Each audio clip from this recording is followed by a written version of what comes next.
Bismillahirrahmanirrahim. Değerli izleyiciler, mübarek Şaban ayının ilk günlerindeyiz. En bereketli, en güzel günlerindeyiz. Mevlud günlerindeyiz. Allah'ın yeryüzüne nazil ettiği bereketlerden, güzelliklerden biri de bu 3 günde dünyaya gelen insanların bir nimet olarak insanlara Allah'ın lütfu olmasıdır.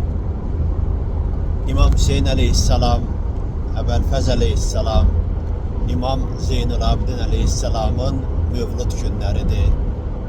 Bu şəxslər bir-birinin ardınca gündemin en önemli mövzularının en bariz nümunələridir.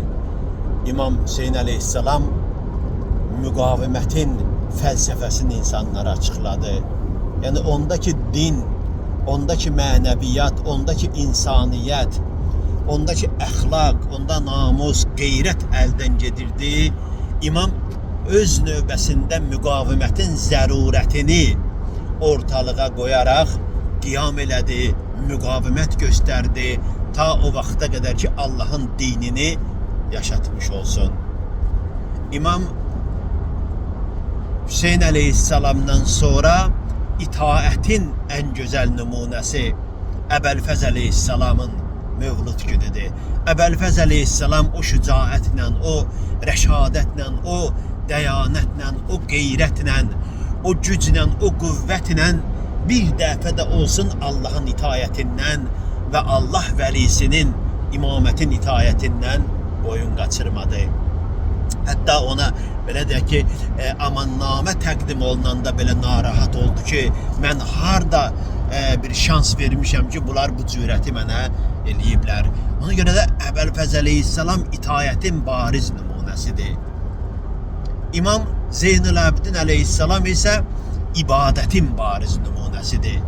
Yəni dinin aradan getmək təhlükəsi olan bir mərhələ ötəndən sonra İmam Aleyhisselam ibadetin mahiyyətini insanlara çatdırmağa çalıştı. Uzun uzadı səcdələrlə, dualarla insanları həqiqi ibadətə doğru dəvət elədi. Yəni bir dövr idi ki, insanların ibadəti batindən zahirə keçmişdi. İnsanlar zahirən abid idilər, zahirən müsəlman idilər. Amma imanlarının kökündə Yezidə ibadət dururdu, Yezidə itaət dururdu. Bəni Ümeyyə İslamına itaət və ibadət, iman, etiqad bəsləyirdilər.